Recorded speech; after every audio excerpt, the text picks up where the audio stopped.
What terrifies a narcissist the most is not losing you. It is the moment they realize deep within their subconscious that this time they will never be able to come back. For them, a relationship is never truly about love. It is a stage where they control the emotions of others, a power game they believe they will always win. But when you close the door for good, the entire illusion collapses, and the shadow they have long denied, what Carl Jung called the shadow, begins to rise violently from within. According to Jung, the shadow is not inherently evil. It is the part of the human psyche that contains all desires, fears, and primal instincts we are too afraid to acknowledge. In a narcissist, this shadow is repressed to the point of distortion, forcing them to construct a flawless, cold, and all-powerful persona to hide the emptiness inside. But when you walk away, that image begins to crack. Your silence is not merely absence. It becomes a mirror reflecting back to them their own weakness, emptiness, and the forgotten parts of their unconscious self. That is the narcissist's deepest fear. Not the fear of losing someone else, but the fear of seeing themselves when there is no one left to manipulate, to mirror, or to depend on. And within that still, hollow space, the place where the door has closed, they are forced to confront the truth they have spent a lifetime running from. That the power they once believed was eternal is, in reality, nothing more than an illusion built upon the fear of being forgotten. 1. The collapse of the illusion of power. When the door truly closes, an unsettling void opens inside the narcissist's mind. It is not merely the loss of a person, it is the loss of the mirror they once used to reflect themselves.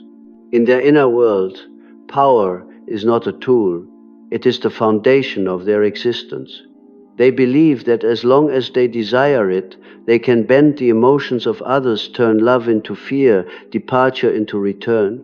But when that power stops working, the structure of their ego, built entirely upon control, begins to fracture. Carl Jung once said, "People will do anything, no matter how absurd, to avoid facing their own souls." In that moment, the narcissist begins to realize that their power was never real. It existed only through your reactions, your tears, your explanations, your forgiveness, even your anger.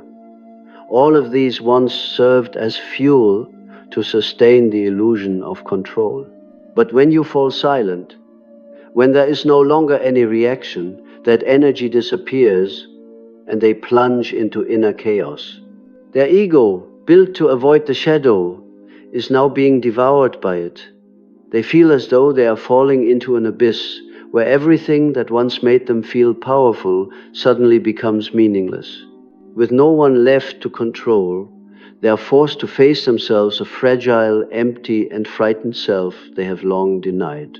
Jung called this moment the collapse of the persona, the moment when the mask one wears to regulate how the world perceives them begins to melt away.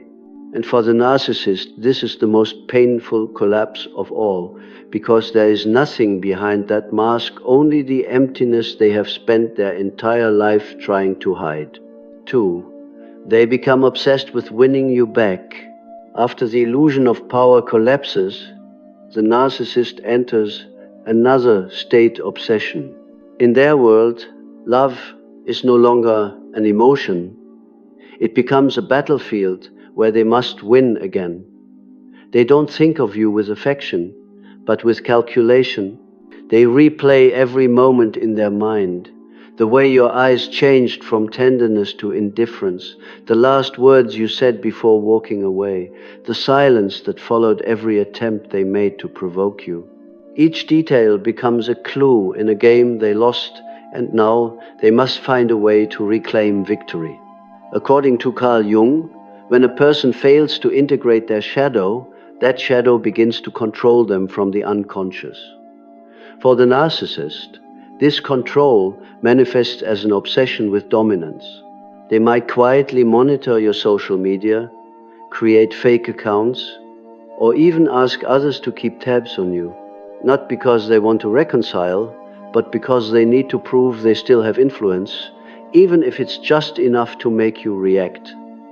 In their mind, your silence is an act of defiance. Yet, the more they try to regain control, the deeper they sink into their own spiral. Their ego, already fractured, is further wounded by the realization that there is no response left to feed it. Every attempt to manipulate, when met with emptiness, turns into internal collapse. Jung described this as the reversal of projection, when the energy once directed outward turns inward, forcing a person to face the truth they fear most, that the power they believed they possessed never truly existed. 3. Your silence is the strongest blow. In the world of the narcissist, silence is not the absence of sound, it is the collapse of power. When you stop reacting, stop arguing, stop falling into the emotional traps they lay, they lose more than control. They lose their fuel. Their ego, which feeds on the emotional responses of others, now starves. And within that stillness, the shadow filled with shame, fear, and deep insecurity begins to rise violently from within. Carl Jung observed that a person cannot escape their unconscious. The more they resist it, the more forcefully it manifests.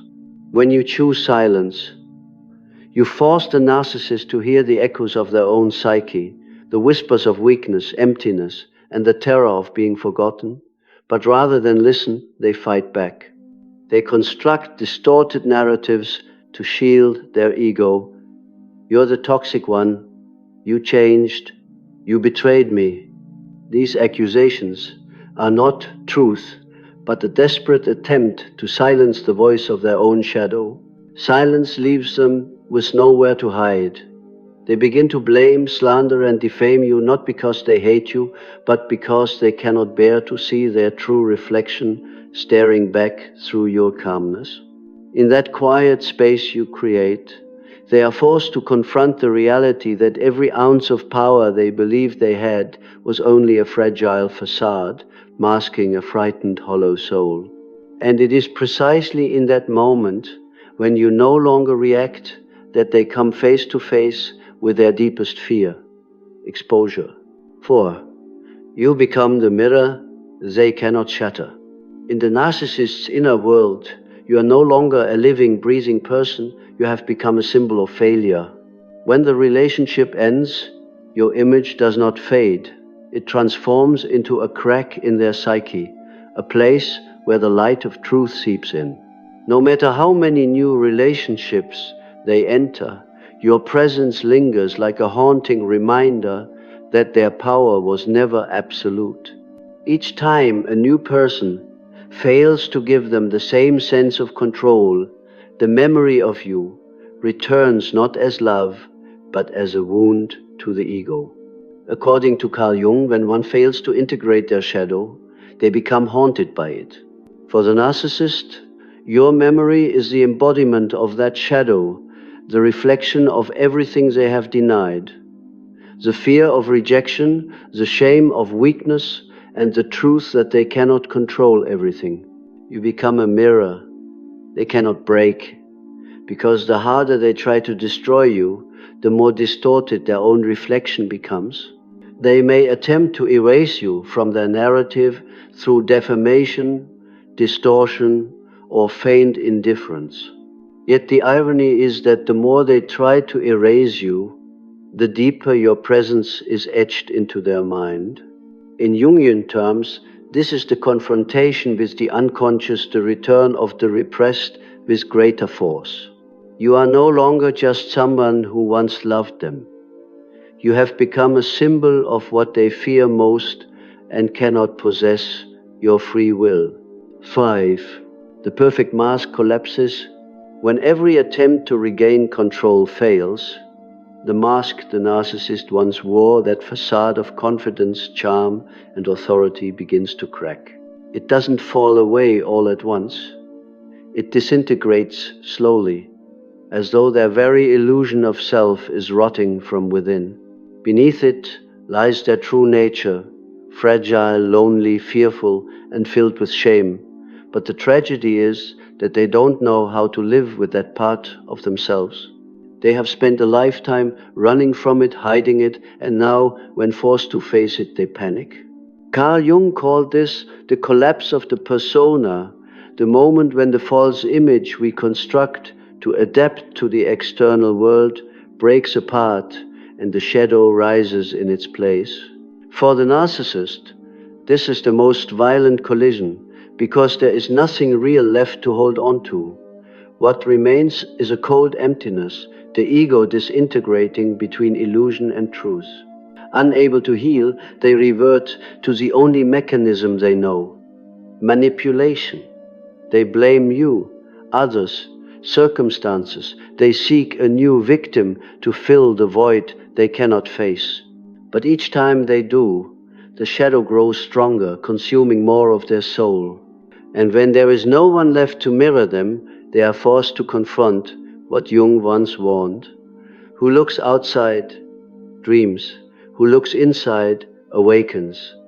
Yet the narcissist, terrified of awakening, chooses to keep dreaming even as the dream devours them. Carl Jung once said, "No one becomes whole until they have faced their own shadow." When you say enough and walk away, you are not merely leaving a toxic relationship, you are transcending an inner battle. You face your fear of loneliness, your longing for validation, and your impulse to save others. And when you choose stillness over struggle, peace over power, you cross the threshold of awakening. It is a victory unseen by the world, yet it echoes deeply within the soul the moment you return to yourself. Keeping the door closed is not an act of hatred, it is an act of wisdom. You understand that reopening it would only revive the cycle of pain, pulling you back into a story that no longer belongs to you. Standing on the other side, you are no longer the victim of their narrative. You become the observer, calm, aware, watching them wrestle with their own darkness without being drawn in. From that moment on, you are truly free. Your silence is not weakness, it is strength, the kind born from clarity and healing. It is the power of someone who has looked into the shadow, accepted it, and chosen the light, and that light, quiet, unwavering, self-contained, becomes the mirror they fear the most.